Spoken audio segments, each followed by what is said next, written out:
성도 여러분 다 평안하셨습니까? 이 복잡하고 소란한 생활 속에서도 늘 주님을 의지하고 주님과 함께 동행하심으로 평안하고 행복한 나날 보내시기를 바랍니다. 지금은 세상이 흔들리고 있습니다. 요즘처럼 이렇게 지진이 빈번하게 일어나고 막 화산이 폭발하고 땅이 흔들리고 이런 때가 없었던 것 같습니다. 예수님께서 세상 끝에 징조로서 처처에 기근과 지진이 있을 것이라고 말씀을 하셨는데요. 정말 제가 그것을 보면서 지금 이 땅 속에 열기가 너무 뜨거워져서 막 화산이 흔들리고 폭발하고 지진이 빈번하게 일어나고 막 그런 때에 우리가 살고 있는 것 같습니다. 마지막 때의 징조가 정말 속속히 성취되는 때 우리가 살고 있죠. 그런데 그것보다도 더 심각한 일이 있습니다. 그것보다도 더 심각한 흔들림이 있습니다. 그것은 무엇인가 하면 바로 우리 가운데 있는 영적인 흔들림입니다. 영적으로 흔들림이 시작되었고 지금 진행되고 있습니다. 이 중대한 사건이 지금 이 흔들리는 사건이 계속 진행되고 시작되고 있지만은 아무도 이것을 인식하지 못하고 이 중대하고 중요한 사건에 주목하지 않고 세상에 빠져서 깊은 영적인 잠을 쿨쿨 자고 있는 그리스도인들의 그 삶을 우리가 생각해 볼 수가 있습니다. 이제 이 흔들림은 이 진행되고 있는 이 큰 흔들림 속에서 살아남은 그리스도인만이 이 모든 것을 벗어나서 예수님의 재림을 맞이하게 될 것입니다. 오늘은 이 우리 가운데 진행되고 있는 이 심각한 흔들림에 대해서 여러분들과 함께 생각해 보고자 합니다. 우리 다 같이 하나님의 말씀 히브리서 12장 26절로 27절을 보겠습니다. 그때에는 그 소리가 땅을 진동하였거니와 이제는 약속하여 가라사대 내가 또 한 번 땅만 아니라 하늘도 진동하리라 하셨느니라. 이 또 한 번이라 하심은 진동치 아니하는 것을 영존케 하기 위하여 진동할 것들 곧 만든 것들의 변동될 것을 나타내심이니라. 자, 여기 보면 하나님께서 또 한 번, 내가 또 한 번 땅뿐만 아니라 하늘까지 진동하고 흔들겠다라고 말씀하신 이 말씀이 나오죠. 자, 여기서 또 한 번이라고 이렇게 말씀하신 것을 보면은 과거에 어떤 흔들림과 진동이 있었다는 말입니까? 네, 맞습니다. 과거에 한 번 크게 흔들리고 진동하는 일이 있었다는 말씀입니다. 왜냐하면 하나님께서 내가 다시 또 한 번 땅뿐만 아니라 하늘까지도 진동하고 흔들겠다라고 여기 말씀하셨기 때문입니다. 자, 그럼 첫 번째 진동하고 흔들리는 사건이 무슨 사건이었습니까? 네, 모세 당시에 하나님께서 시내산에 강림하셨을 때 어떻게 됐습니까? 우레와 불꽃과 번개와 또 빽빽한 구름 가운데서 시내산에 하나님께서 강림하셔서 하나님께서 목소리를 들려주셨죠. 그때 어떻게 했습니까? 여호와께서 말씀하실 때 온 산과 땅이 크게 진동하고 흔들리면서 어떻게 했습니까? 이스라엘 백성들이 너무나 두렵고 무서워서 벌벌 떨었습니다. 모세까지도 굉장히 두려워서 떨었다고 그런 기록이 있습니다. 이제 하나님께서 뭐라고 하십니까? 이제 내가 땅뿐만 아니라 이제 하늘까지 또다시 흔들겠다, 진동시키겠다라고 여기 말씀하셨습니다. 자, 이 또 한 번 진동하고 흔드시겠다 하는 말씀은 무슨 사건을 말씀하시는 것일까요? 네, 그것은 바로 예수님의 재림입니다.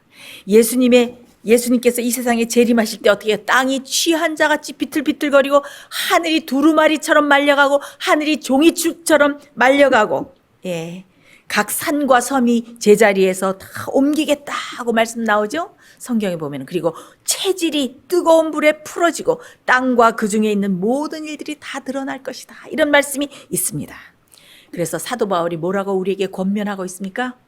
이렇게 큰 흔들림이, 하나님의 흔들림과 진동하심이 있을 것인데, 그 흔들림에도 끄떡하고 떨어져 나가지 않도록, 하나님의 나라는 무슨 나라인데? 진동치 않는 나라인데, 이 진동치 않는 나라에 들어가기 위해서는 이런 흔들림과 진동에 떨어져 나가지 아니하고 끝까지 하나님께 진리에 붙어 있고 떨어져 나가지 않는 사람만이 마지막에 살아서 주님을 만나고 승천할 것이다 라는 말씀입니다. 여러분, 지금은 흔들림의 시기입니다. 흔들릴 것은 다 흔들려 떨어져 나가고 진동치 않을 나라를 받는 사람, 흔들리지 않고 진동하지 않고 끄떡하지 않고 끝까지 살아남아서 생존하는 사람만이 진동치 않는 나라를 받을 것이고 그것에 들어갈 것입니다. 지금은 이 흔들림이 우리의 마음의 동기와 삶의 목적과 모든 것을, 우리 존재 자체를 막 흔들어서 다 드러내고 있는 때입니다.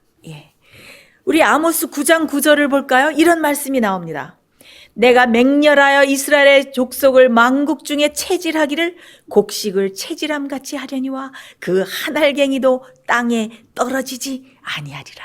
뭐라고 말씀하셨어요? 맹렬하게 이스라엘 족속을 만국 중에서 뭘 하신다고요? 체질하신다고 그랬어요. 곡식을 체질하심같이 체질할 것인데 그 중에 한 알갱이도 떨어지지 아니하리라. 여러분, 체질과 키질을 아십니까?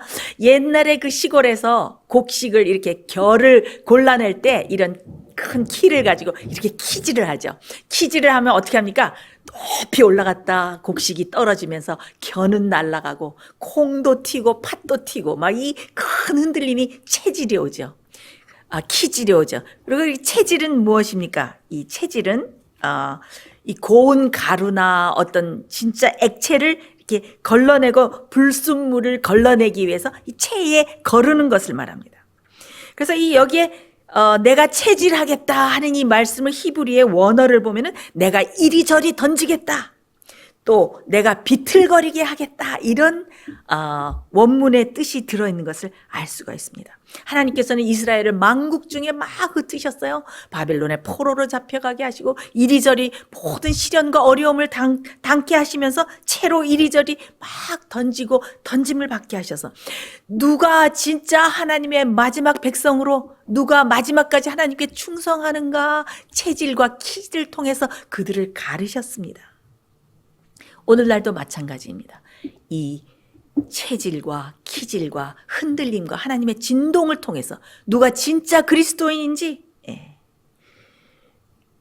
누가 진짜 하나님께 붙어있고 누가 진리로 성화돼서 누가 알곡으로 곡간에 들여질 것인지 흔드는 때, 시험하는 때가 곧 오는 것입니다.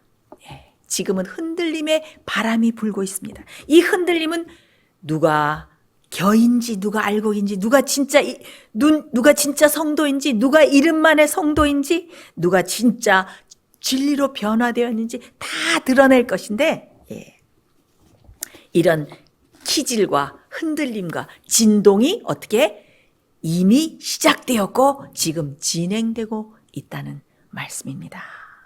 자, 이 흔들림은 어떻게 오는가? 이 흔들림에는 원인이 있고 흔들리는 데는 단계가 있습니다. 자, 그 중에서 우리가 제일 마지막, 제일 최후의 흔들림과 시험의 때는 무엇입니까? 그것은 바로 짐승의 표죠. 짐승의 표가 올 때에, 짐승의 표에 환란이 올 때에 그 최종 흔들림에 떨어지지 않고 그때 굳게 하나님께 충성하고 서야지 어떻게 되는 것입니까? 최종 구원을 받게 되는 것입니다. 말씀은 어떻게, 영감의 글은 뭐라고 말씀하고 있는가 하면은 짐승의 표가 우리에게 강요될 것인데, 그동안 세상과 또 여러 가지 세상의 습관과 요구에 하나씩 양보하고 살던 사람들은 어떻게 쉽게 짐승의 세력에게 굴복당할 것이다 라는 말씀이 있습니다. 자, 흔들림이 왜 올까요? 하나님께서 왜 흔드시고 왜 진동시키실까요? 흔들림은 마지막 최종 테스트를 위해서 오지만은 그 전에 이 흔들림은 어떻게 보면 우리의 유익을 위해서 하나님께서 흔들림을 허락하시고 흔들림을 주신다라고 우리가 생각할 수가 있습니다. 왜냐하면 이 흔들림은 우리를 드러나게 하고 우리를 정화시키고 우리를 정결케 하는 과정이라고 말할 수 있기 때문입니다. 그래서 이 하나님께서 이 허락하시기 때문에 이 흔들림이 없으면 우리는 우리 자신의 진정한 상태를 알지 못할 때가 참 많습니다. 보통 때는 모릅니다. 보통 때는 몰라요. 여러분, 어떤 그 물이나 어떤 액체에 찌기가 가라앉아 있으면 어떻습니까? 보통 때 물이 흔들리지 않을 때는 모르죠. 근데 그것이 막 흔들릴 때는 어떻게 됩니까? 밑바닥에 깔아앉아 있던 찌기가 어떻게 확 올라오죠. 그래서 그 물이 아주 맑아 보였는데, 찌기가 막 올라오면서 그 물이 얼마나 더러운 상태에 있는가, 불결한 상태에 있는가, 다 그것이 드러나게 됩니다. 여러분, 우리에게 갑자기 시련이 올 때가 있죠. 우리의 재물이나 소유가 갑자기 사라지게 될 때, 그다음에 우리가 믿었고 사랑했던 사람이 갑자기 우리를 배반하게 될 때, 또 우리가 의지하던 모든 것들이 다 사라지게 될 때, 삶의 이런저런 어려운 일들이, 또 건강에 문제가 생기고 가정에 문제가 생기고 자녀에게 문제가 생기고, 여러 가지 문제들이 막 닥쳐서 우리의 마음을 흔들 때 어떻게 됩니까? 그때 우리의 모든 것이 드러납니다. 영감의 말씀 뭐라고 말하고 있습니까? 위기의 때에, 품성은 위기의 때에 드러난다. 그러니까 그런 어려운 일들이 막 우리에게 시련으로 닥칠 때에 그때 우리의 모든 것이 드러납니다. 무엇이 드러납니까? 우리의 품성이 드러나고 우리의 믿음이 드러나고 우리의 인격이 드러납니다. 그렇죠? 우리가 얼마나 하나님을 신뢰하는 믿음이 연약한지, 그리고 얼마나 우리가 두려움과 무서움에 떠는지, 그리고 얼마나 내 자신이 연약한 존재인지, 그리고 얼마나 내가 두려움과 낙심과 좌절에 빠지는지, 얼마나 옅은 신앙을 가지고 있는, 옅은 믿음을 가지고 있는지, 이 모든 흔들림이 우리의 모든 것을 드러내는 것입니다. 자, 이 흔들림은 두 가지 일을 합니다.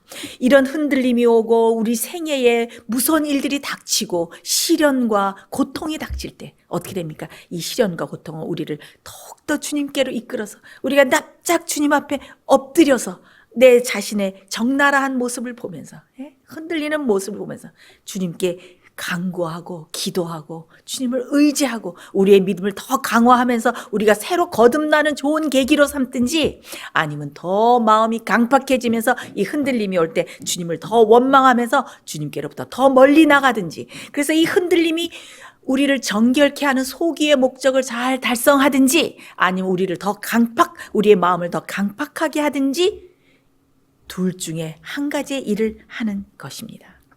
여기 참 말씀에 흥미로운 말씀이 있습니다. 예레미야 48장 11절에 참 흥미로운 표현이 나옵니다. 모압은 예로부터 평안하고 포로도 되지 아니하였으므로 마치 수레의 그 찢기 위에 있고 이 그릇에서 저 그릇으로 옮기지 않은 같아서 그 맛이 남아있고 냄새가 변치 아니하였도다.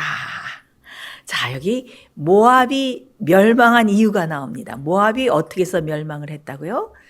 모압은 찢기가 밑바닥에 가라앉아 있는 더러운 그릇으로 묘사되어 있습니다. 그래서 하나님께서 이 그릇을 깨트려 버리라, 내가 이 그릇을 사용하지 않을 것이다 라고 그 뒤에 말씀하시는 것을 알 수가 있습니다.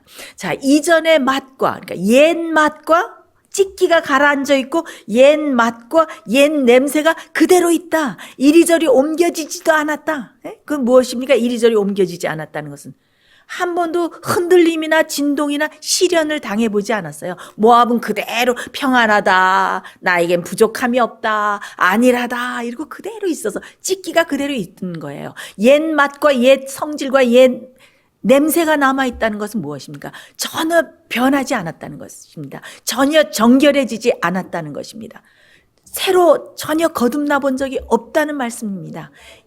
옛날부터 그대로 찢기가 그대로 남아있는 것입니다. 이 품성의 결점들이 고쳐지지 않았다는 것입니다. 선천적이고 후천적인 악의 성향으로부터 정결함을 입지 못했다는 의미입니다. 지금 우리의 마음이 어떻게 해야 되는데, 우리의 마음이 늦은 비 성령을 위해서 정결한 그릇으로 준비되어야 되는데, 우리 마음속에 혹시 우리 속에 우리도 모르는 찢기가 가라앉아 있으면, 여러분 보통 때는 몰라요. 어려운 일을 당했을 때, 억울한 일을 당했을 때 우리의 이 밑바닥에 있는 찢기들이 다 떠오르는 것입니다. 그러면은 막 주님께서 키질을 하실 때, 채질을 하실 때 콩도 튀고 팥도 튀고 겨도 날아가고 하는 것처럼 막 우리의 삶이 흔들리고 시련을 당하죠. 그럴 때 우리의 밑바닥이 다 드러나는 것입니다. 모압은 어떻게 됐어요? 모압은 예전에부터 포로된 적이 없고 이리저리 옮겨진 적이 없다. 그게 뭐예요? 흔들림과 진동을 받은 적이 없다. 그래서 어떻게 보면 우리 생애에 오는 모든 흔들림과 시련들은 무엇으로 오는 것입니까? 하나님께서 축복으로, 우리 속에 있는 찢기들을 다 드러내게 하셔서, 우리의 속에 있는 열병과 죄의 발진들을 다 드러내게 하셔서 어떻게? 버리라, 회개하라, 그래야 내가 살 수 있다라는 그것을 다 드러내 주시기 위해서, 우리를 정결케 하시기 위해서 주시는 흔들림인 것입니다. 그래서 그것은 참 감사한 일이죠. 자, 그래서 아무것도 모르고 찢기가 다 가라앉아 있으면, 제가 지금은 말씀을 읽지 않겠습니다만 스바냐서에 보면은 이스라엘 중에서 찢기처럼 가라앉아서 여호와께서는 복도 내리지 않고 화도 내리지 아니하시라 심중에 그렇게 이르는 사람들에게는, 그런 사람들을 내가 멸망시키겠다라고 말씀하시는 그 말씀이 성경에 있는데, 찢기처럼 가라앉아서 나는 평안하다, 나는 아무 부족함이 없다, 나는 아주 정결하고 괜찮은 그리스도인이야 하면서 자기 속에 가라앉아 있는 찢기들을 보지 못하고, 그 찢기들을 주님께서 흔들어서 끌어오르게 하실 때 그것을 얼른 주님께 굴복하고 회개하고 정결하게 함을 받지 않는 사람들은 어떻게 되는 것입니까? 이 흔들림이 그들에게는 아무 소용이 없고 정결케 하심을 받지 못해서 마지막 때에 최종 흔들림에 떨어져 나가서 멸망을 받게 되는 것입니다.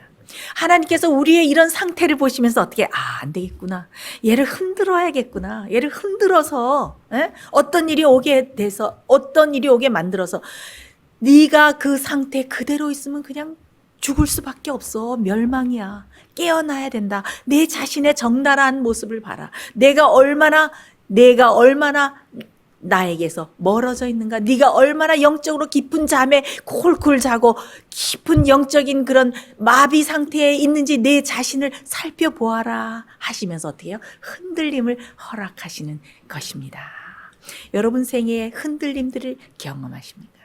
지금 우리에게 오는 이런 모든 진동과 흔들림은 어떻게 하나님께서 자비로 우리에게 주시는 것으로 생각하고, 시련과 이런 고난과 이런 흔들림이 올 때 감사하면서 깨어나서 주님과 아주 산 관계를 만드시고 새롭게 거듭나고 새로운 사람으로 주님 앞에 서는 그런 계기로 삼으시기를 제가 간절히 바랍니다.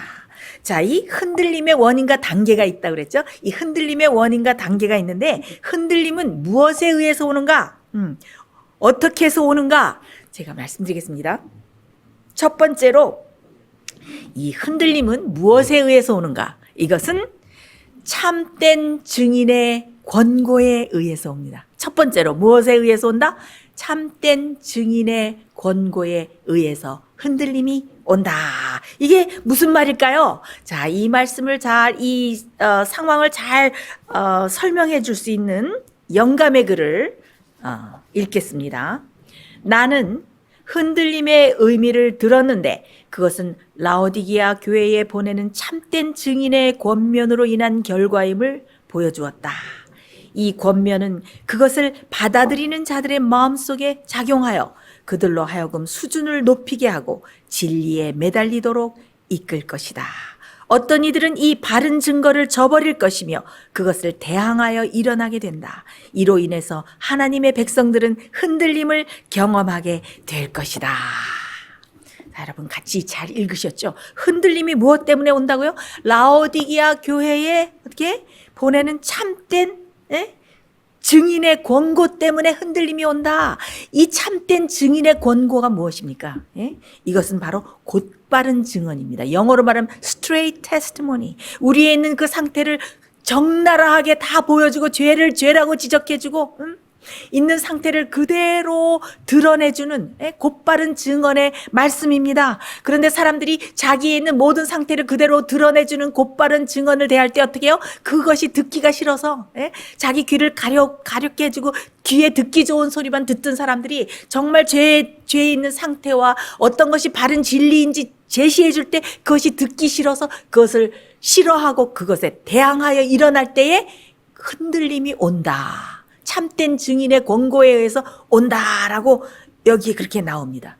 자, 이 참된 증인의 권고 중에서 가장 대표적인 것이 무엇일까요? 라오디게아 교회에 보내시는 권고 아닐까요? 우리 다 같이 읽어볼까요? 계시록 3장 14절하고 17절.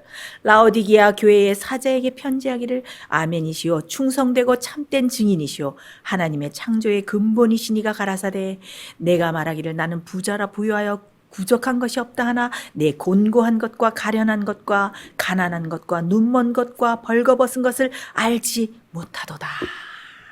자, 이 참된 증인이 누구이십니까? 참된 증인이 권고를 하는데 아멘이시고 충성되고 참된 증인이신 분이 누구십니까? 바로 예수님이시죠. 왜 예수님이 참된 증인이십니까? 왜 예수님을 참된 증인이라고 요한이 불렀을까요? 그것은 예수님께서 우리와 똑같은 인성을 쓰시고 오셔서 하나님의 성품을 그대로 증거하는 삶을 사신 것입니다. 예? 예수의 믿음을 가지고 죄를 승리하고 의로운 생애, 계명을 지키는 생애를 사시면서 하나님의 성품을 그대로 증거한 참된 증인이시기 때문에 참된 증인의 권고라고 부르고 있습니다. 이 참된 증인의 권고는 무엇입니까? 그것은 바로 마지막 시대에 주어지는 곧바른 기별이고 믿음으로 의롭게 될 수 있다. 우리가 어떻게 믿음으로 의를 얻을 수 있는가? 어떻게 우리가 참된 믿음을 가질 수 있는가? 이런 모든 것을 가르쳐주는 곧바른 증언입니다. 죄를 죄라고 지적해주고 우리의 있는 상태를 가감없이 다 말해주는 그런 기별을 우리가 참된 증인의 권고라고 할 수가 있습니다. 여기에 회개하라, 개혁하라 그러면서 주셨죠. 뭐라고? 너는 형편없는 처지에 있다. 내가 얼마나 곤고하고 내가 얼마나 가련하고 내가 얼마나 헐벗고 내가 얼마나 눈멀고 얼마나 부족한 상태에 있는지 내 자신을 제발 깨달아라. 주님께서 막 눈물로 호소하시는 것입니다. 그러면서 어떻게? 나의 의의 흰옷을 사서 입어라. 그리고 내 자신을 정말 그대로 볼 수 있는 성령의 안약을 내 눈에 넣고 내 자신을 바라보아라. 그리고 뭐요? 믿음, 금을 사라. 연단된 금을 사라. 연단된 금이 무엇입니까? 이것은 불로 연단된 금인데 바로 이것은 사랑으로 역사하는 믿음이라고 할 수가 있습니다. 이것은 바로 예수 믿음인데 이 예수 믿음은 무엇입니까? 예수님께서 인성을 쓰고 오셔서 우리와 똑같은 인성을 쓰고 오셨지만 어떻게 하나님 아버지를 의지하고 성령이 충만한 생애를 사심으로 모든 죄와 사단의 유혹과 사단의 권세를 이기시고 어떻게 해요? 우리 의를 이루시는 그런 생애를 사시고 우리가 믿음으로 주님께 똑같은 믿음을 가지고 나가서 우리도 그렇게 살 수 있음을 믿습니다. 주여 당신의 의와 당신의 순종으로 이루신 그 의를 저희에게 주십시오 하고 믿음으로 구할 때 어떻게 됩니까? 우리의 모든 죄를 용서하고 죄를 다 가져가시고 그 다음에 주님께서 이루신 의를 어떻게 우리에게 주시는 것입니다. 그것을 믿음으로 믿는 것이 예수 믿음이죠. 예수님께서 가지셨던 믿음입니다.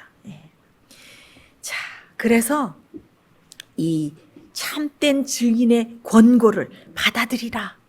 이 참된 증인의 권고가 아닙니다. 나는 부족함이 없습니다. 나를 건드리지 마십시오. 나는 모든 것을 다 가졌습니다. 아주 나는 좋은 상태에 있는 좋은 그리스도인입니다. 하면서 그 기별을 싫어하고 내가 부족한 상태에 있다 그러고 죄를 지적해 줄 때 어떻게 합니까? 거기에 대해서 화를 냅니다. 사람들은 자기의 죄가 지적을 받을 때 주님께 굴복하는 대신에 어떻게 화를 내죠. 그러면서 거기에 대항하여 일어나기 때문에 무엇이 온다? 흔들림이 오고 그것이 흔들림은 상태고 흔들리는 원인이 되는 것을 여기에 그렇게 영감이 그리 나타내 보여주는 것입니다. 자, 이 참된 증인의 권고를 받아들이면 어떤 일이 일어난다고 여기 말했습니까? 이 권고를 받아들이면 이것은 우리에게 전격적인 회개와 전격적인 부흥과 개혁을 가져다 준다 그랬습니다. 예? 우리 영적 생활에 개혁이 일어납니다. 아주 토럴리 우리가 아주 온 존재 전체가 무엇이 되는 것입니까? 새로운 사람으로 변하는 것입니다. 완전히 영적으로 변하고 새롭게 거듭나고 부흥하는 사람이 되는 것입니다. 그래서 우리의 영적 수준이 높아지는 것입니다. 우리의 삶의 개혁이 오는 것입니다. 예전 생활을 버리고 새로운 생활로, 새로운 방향으로, 새로운 사상으로, 새로운 감정을 가지고, 새로운 태도로 이 세상을 주님의 사람이 되어서 살아가는 것입니다. 온전히 변화하게 되는 것입니다. 그래서 우리가 하나님의 예수님의 재림을 받기 위해서, 하나님을 만나기 위해서, 또 다가오는 마지막 환난을 이기기 위해서, 또 승천을 하기 위해서 준비되는 것입니다. 어떻게 하면 우리가 이 참된 증인의 권고를 받아들이게 되면, 이 곧바른 증언을 받아들이게 되면, 이 믿음으로 말미암는 의의 참된 진리의 기별을 받아들이게 되면 어떻게 되는 것입니까? 우리의 온 존재 전체가 바뀌어서 새로운 사람이 돼서 승천을 위해서 진정으로 준비하는 사람이 된다고 영감의 글은 말하고 있습니다. 그래서 우리가 하나님의 복음의 능력을 체험하고 보혈의 공로를 입어서 어떻게 우리도 사망의 권세와 사단의 권세와 죄의 유혹을 이기고 승리하면서 성령의 역사에 따라서 우리가 아름다운 성품으로 매일매일 꼴지어지고 하나님의 인을 받기에 적합한 사람으로 매일매일 거듭나게 되는 것입니다. 자, 이 참된 증인의 권고를 우리가 또 무엇이라고 말할 수가 있습니까? 이것은 straight testimony, 곧바른 증언이기도 한데 그것을 또 다른 이야기로 말하면은 현대 진리, present truth, 그 현 시대에 우리가 살고 있는 이 현 시대 당대에 하나님께서 주시는 진리라고 말할 수가 있습니다. 현대 진리. 그것을 우리가 현시대 진리라고 부르죠. 우리가 지금 이 시대에 살고 있는 현대 진리는 무엇입니까? 하나님께서 지금 우리가 살고 있는 이 마지막 시대에 주시는 진리가 무엇입니까? 그것은 바로 심판하실 때가 이루어졌다. 심판하실 때가 이르렀다. 예수님께서 지금 어디에? 하늘 지성소에 들어가셔서 우리의 모든 죄를 중보하시고 있는 모든 것들을 다 흔들려서 모든 고난과 시련과 어려움과 모든 문제들을 당하게 하셔서 우리에 있는 것을 다 드러나게 하신 다음에 흔드신 다음에 어떻게? 우리를 새로운 사람과 정말 다가오는 심판의 때에 올바른 의로운 사람으로 서게 하기 위해서 우리를 준비시키시는 거예요. 그렇게 우리의 죄를 용서하시고 우리를 새로운 사람으로 만드시기 위해서 지금 어디에 임하셨다? 지성소에 임하셨다. 호련히 주의 전에 임하셨어요. 우리를 정결케 하시기 위해서. 그래서 중보와 심판하시기 위해서 지금 지성소에 이르렀죠. 그래서 어떻게? 하나님을 두려워하고 영광 돌리는 아름다운 성품을 준비하라. 그것이 첫째 천사의 기별 아닙니까? 그 다음에 어떻게? 바벨론이 무너지고 있다. 그 무너진 세상의 모든 바벨론의 습관과 바벨론의 마음과 바벨론의 사상과 바벨론의 생각과 바벨론의 말과 모든 것에서 나오라. 바벨론이 받을 심판에 참여하지 말라. 그 다음에 세 번째 무엇이에요? 짐승의 표를 받지 말라. 짐승의 표를 받지 않기 위해서 어떤 사람이 되어야 된다? 하나님의 계명을 지키고 예수 믿음을 가진 사람이 되어야 된다. 성도들의 인내가 여기 있나니 저희는 하나님의 계명을 지키고 예수 믿음을 지키는 자니라. 예수의 믿음을 가질 때 우리는 하나님의 계명을 지킬 수 있는 거 아닙니까? 예수의 믿음이 무엇입니까? 아까 제가 말씀드렸죠?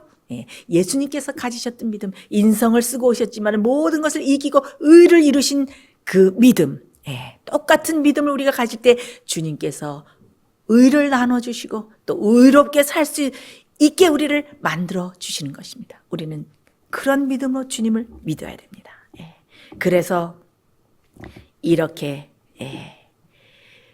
우리가 이런 곧바른 증언을 받아들이고 거기에 대항하지 않고 우리가 온전히 주님께 굴복할 때에 어떻게 우리는 온전히 변화되고 주님의 재림을 맞을 수 있는 의로운 성도로 변할 수 있는 것입니다. 그래서 이 참된 증인의 권고를 어떻게 받아들이느냐에 따라서 우리의 영원한 운명이 지금 결정되고 있는 것입니다. 여러분 마음속에 성령께서 때때로 속삭이는 음성을 듣지 않으십니까? 지금은 때가 가까웠다. 네가 그렇게 바쁘게 살 때가 아니다.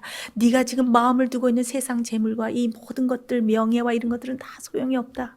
제발 깨어나서 내 음성을 듣고 굴복해라. 이 세상 모든 것을 포기하고 영원한 하늘과 상급을 위해서 나에게 마음을 바쳐라 라고 성령께서 여러분들을 흔드시고 호소하시는 그런 흔들림을 여러분 경험하고 있지 않으십니까? 그런 참된 증인의 권고가 올 때 우리가 그것을 성령을 거절하지 말고 대항하지 말고 반역하지 않고 거기에 온전히 굴복해서 이 정말 마지막 이 환난이 올 때 흔들려 떨어지지 아니하고 마지막 때에 서기 위해서 준비되는 사람들이 돼야 되는 것입니다. 자, 이 참된 증인의 권고가 이 두 무리로 가르고 있어요. 그래서 굳센 믿음과 흠없는 성품을 가진 사람으로 준비되고, 그래서 주님을 정결한 그릇으로 준비돼서 마지막 늦음이 성령을 받고 주님의 재림을 맞이하기 위해서 준비되든지 아니면 이 성령의 권고를 계속 부인하고 세상을 따라서 꼴지어지는 거예요. 지금 사단의 형상을 따라서 꼴지어지는 사람들이 있고 예수님의 품성을 따라서 꼴지어지는 이 두 무리가 쫙 갈라지는 시대에 살고 있는 것입니다. 그래서 이 참된 증인의 권고를 받아들이고 우리의 상태를 정말 진정으로 깨닫고 정말 진심으로 회개하고 전격적인 회개와 개혁과 부흥을 경험하는 사람들, 또 그 반대의 사람들, 이게 두 무리가 지금 결정되고 있는 것입니다. 이 심각한 때에 흔들림 때에 우리 살고 있습니다. 자, 우리가 이 흔들림의 때에 정말 단단히 더 주님께 진리 안에 단단히 더 서는 그런 성도님들이 되시기를 간절히 바랍니다. 자, 두 번째로 이 흔들림이 오는 원인이 있는데 이 흔들림은 무엇에 의해서 오는가? 이 흔들림은 이설과 오류에 의해서 옵니다. 예수님께서 마지막 때의 징조를 마태복음 24장에 무엇이라고 말씀하셨습니까? 세상 끝의 징조에 대해서 제일 먼저 예수님께서 언급하신 것이 무엇입니까? 사람의 미혹을 받지 않도록 주의하라. 제일 먼저 무엇을 말씀하셨어요? 사람의 미혹, 거짓 선지자, 거짓 가르침, 거짓 교리, 거기에 미혹되지 않도록 하라. 지금 현대 기독교뿐만 아니라 재림교회 안에도 지금 바벨론의 오류와 또 변질된 복음, 신신학, 자유주의 신학이 지금 완전히 휩쓸고 있어서 그것이 깊숙이 자리 잡고 있습니다. 사도 바울은 우리에게 어떻게 권면하고 있습니까? 에베소 4장 14절에 이런 말씀이 있습니다. 이는 우리가 이제부터 어린아이가 되지 아니하여 사람의 괴술과 간사한 유혹에 빠져서 모든 교훈의 풍조에 밀려 요동치 않게 하려 함이라. 여기 모든 교훈의 풍조가 영어로 무엇인지 아십니까? Every wind of doctrine, every wind of teaching이에요. 모든 교리의, 온갖 교리의 바람, 온갖 가르침의 바람이라고 여기 사도 바울이 이렇게 표현했어요. 근데 이 영감의 글에 이런 말씀이 있습니다. 교회에 보내는 이런 권면에 5권 80페이지 이런 말씀이 있습니다. 큰 당황과 혼란이 있을 날이 신속하게 접근하고 있다. 천사의 옷을 입은 사단은 할 수만 있으면 택한 자라도 미혹할 것이다. 신들도 많고 주도 많을 것이며 온갖 교리의 바람이 불 것이다. 무엇이라고요? 온갖 교리의 바람이 불 것이다. 뭐라고 여기 나옵니까? 온갖 every wind of doctrine, every wind of teaching이 올 것이다. 무엇이라고요? 이 교회 안에, 특별히 재림교회 안에 무엇이 있을 것이다? 온갖 교리의 바람이 불 것이다. 그래서 이 이설과 오류와 이 거짓 교리가 어떻게 우리를 흔들려서 마지막을 위해서 준비하지 못하도록 우리를 흔들 것이다 라고 이렇게 나오는 것입니다. 여러분, 이 진리에 굳게 서지 못한 사람들이 어떻게 해요? 이 오류와 잘못 믿음과 거짓 가르침에 의해서 다 흔들려 떨어져 나갈 것이다. 어떻게 별처럼 빛나는 사람들, 저 사람은 알곡이다라고 생각했던 사람들조차 어떻게 다 흔들려 떨어져 나갈 것이다라는 말씀이 있지 않습니까? 자, 이 하나님의 이는, 살아계신 하나님의 이는 무엇인가라는 그런 영감의 글의 표현을 보면은 지적으로, intellectually, 머리, 지적으로, spiritually, 영적으로 진리에 안착해서 다시는 흔들려 떨어져 나가지 않는 경험을, 하나님의 인을 받는 경험이라는 그런 표현이 있습니다. 여러분 기억하십시오. 우리가 인을 받는 것은 먼저 무엇으로? 지적으로, intellectually. 그러니까 우리가 머리로 어느 것이 올바른 복음이고 변질되지 않은 복음이고 오리지널 영원한 복음이고 무엇이 진리인지 똑바로 알아야 거기에 걸맞는 딱 맞는 영적인 경험이 오는 것입니다. 잘못 믿으면은 여러분의 영적 경험이 틀릴 수가 있습니다. 여러분이 아무리 나는 풍성하고 정말 똑바르게 영적 경험을 충만하게 하고 있어. 그러나 그것이 잘못된 가르침과 교리에 따라서 오는 잘못된 영적인 경험이라면 그것은 마지막 때에 우리로 알곡으로 서지 못하게 할 것입니다. 우리가 겨가 돼서 다 흔들려 떨어지게 만들 것입니다.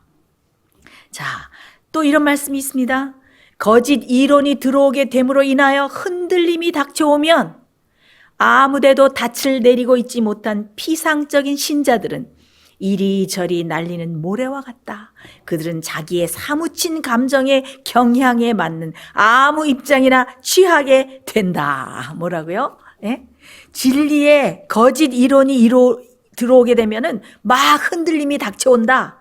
그런데 아무데도 닻을 내리지 못하고 있는 사람들은 자기 감정에 따라서 자기가 좋은 대로 이게 싫으면 이게 좋으면 그런 거에 따라서 아무 입장이나 다 취한다고 그랬어요. 진리에 서지 못하고. 그래서 다 떨어지게 된다고 그랬습니다. 이렇게 떨어지는 사람들은 어떤 사람들입니까? 데살로니가 후서 2장 10절에 이는 저희가 진리의 사랑을 받지 아니하여서 구원함을 얻지 못함이니라 라고 말했습니다. 진리의 사랑을 받지 못하는 것이 무엇일까요?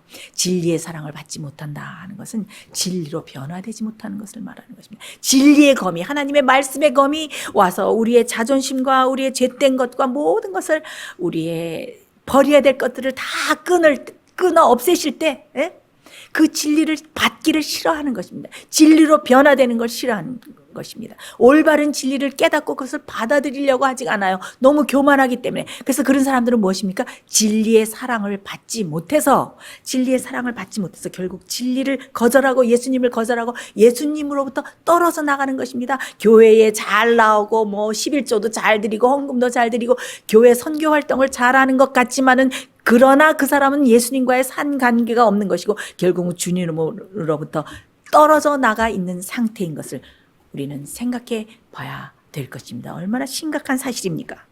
자, 그렇다면 어떤 이설과 어떤 거짓 교리가 들어와 있습니까?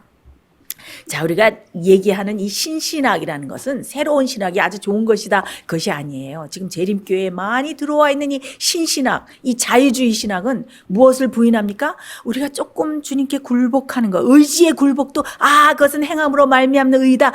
자기가 행위로 의롭게 되려고 그런다. 그렇게 치부해버립니다. 그것을 행함으로 얻는 의라고 해서 이 순종이나 성화를 절대 강조하지 않습니다. 그냥 믿기만 하면 된다. 어차피 죄인으로 태어나서 믿기만 하면 된다. 은혜로 다 구원해 주신다. 이런 가르침이 지금 편만해 있습니다. 2019년부터 이 재림교회 안에 수십 명의 신학자들이 4권의 책을 펴냈어요. 근데 거기 나오는 모든 교리들이 천주교에서 나오고 개신교에서 나오는 교리와 똑같이 나와 있는 것을 여러분 아십니까?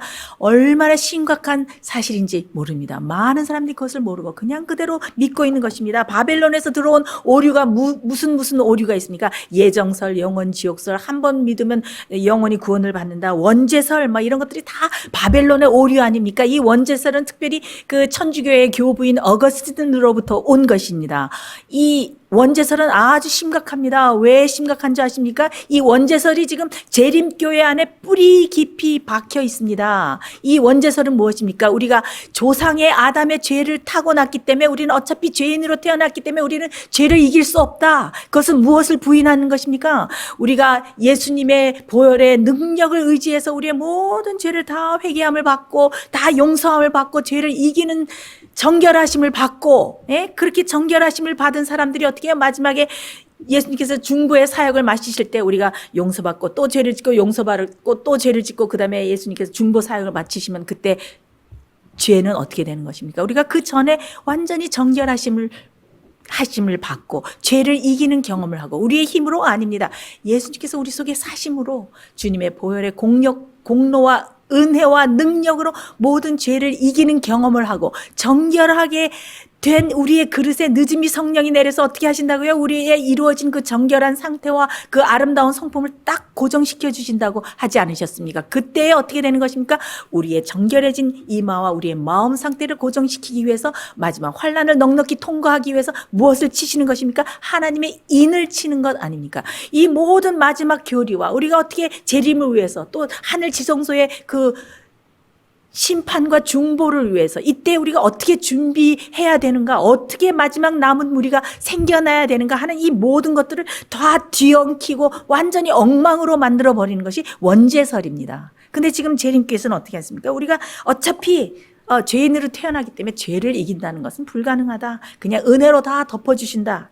에스겔에서 18장 20절에 뭐라고 했어요? 범죄하는 그 영혼이 죽을 거라 그랬지. 우리가 조상의 죄 때문에 죽는다 그러지 않았습니까? 죄는 무엇입니까? 우리의 자유 의지를 가지고 우리가 선택을 하느냐, 성령의 음성을 따라서 가느냐, 아니면 사단의 음성에 굴복하느냐에 따라서 죄가 성립되지 않습니까?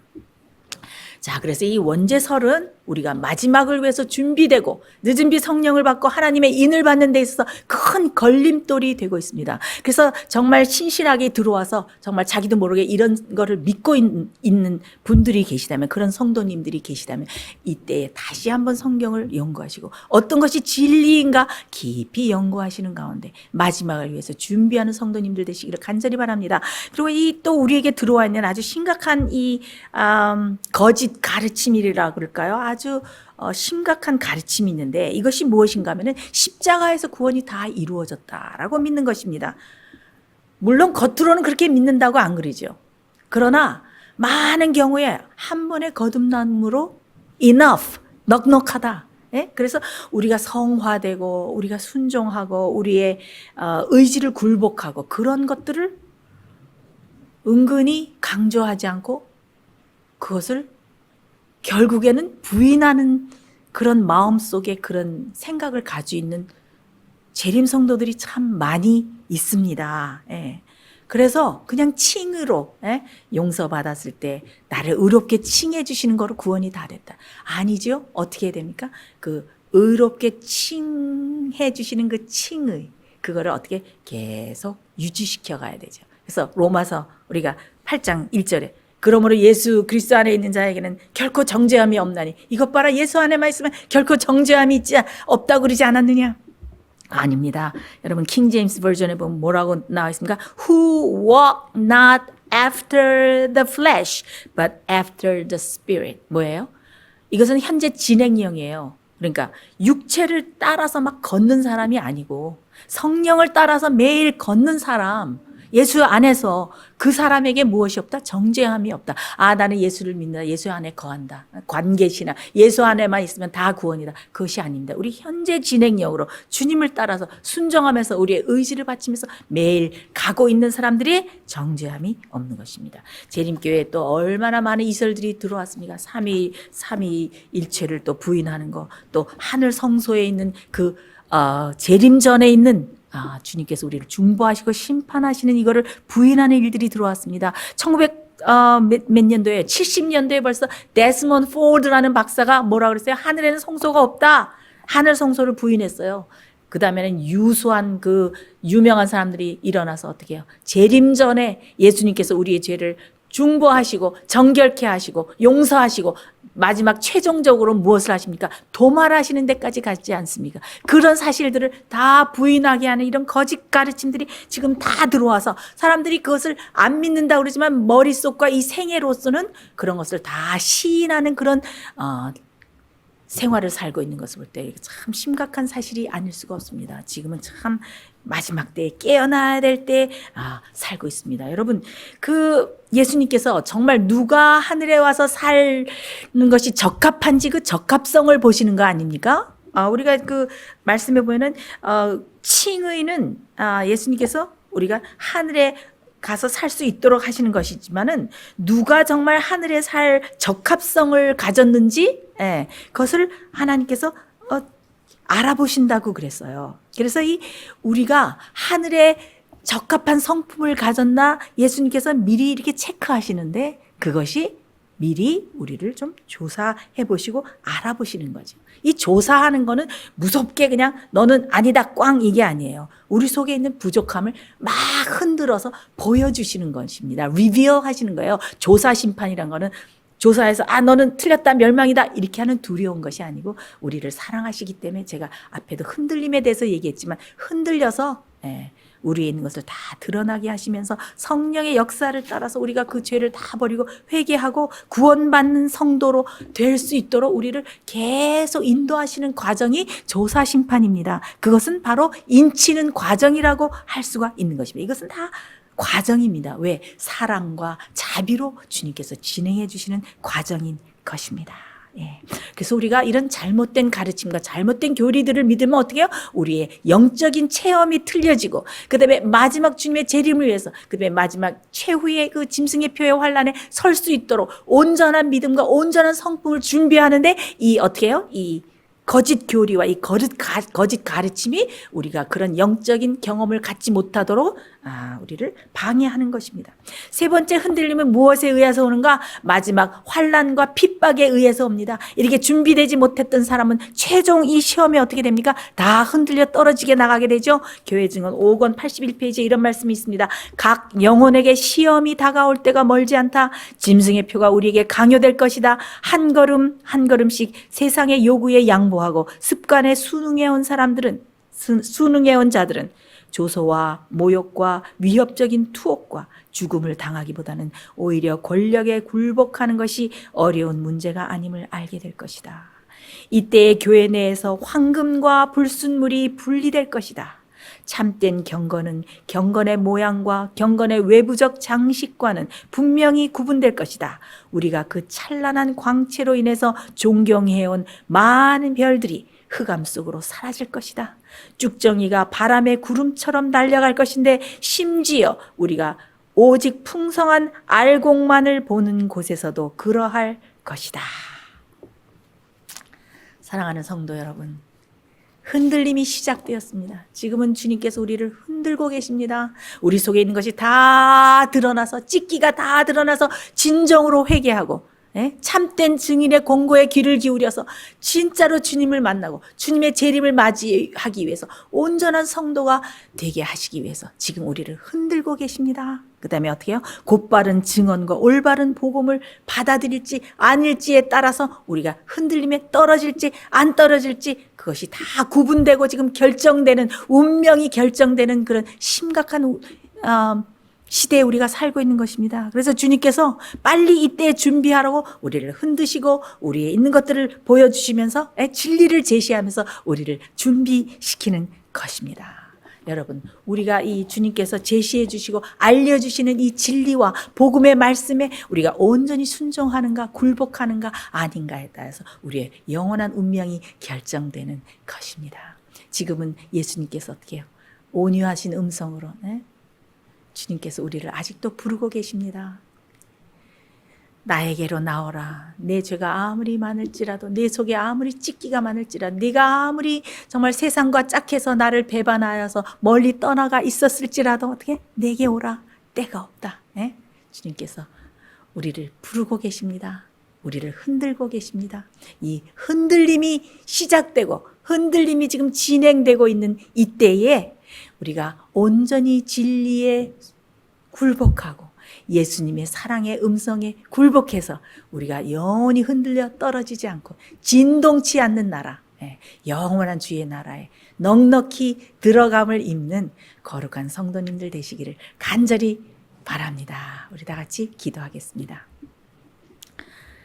하늘에 계신 하나님 아버지, 이 흔들림의 시대에 우리를 사랑으로 부르셔서 우리 속에 있는 모든 것들을 드러내시고 깨닫게 하시고 주님 앞에 온전한 성도로 서게 하시기 위해서 우리를 준비시켜 주시니 주의 은혜와 사랑을 진심으로 감사드리옵나이다.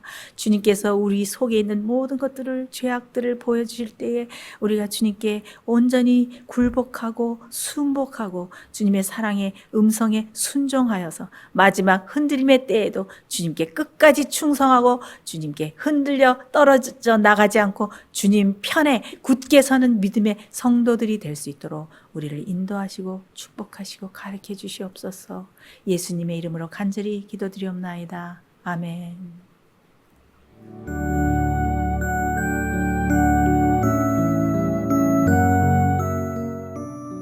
예수님의 재림이 가까워오고 있습니다. 지금은 영원한 하늘을 위해 준비해야 될 때입니다.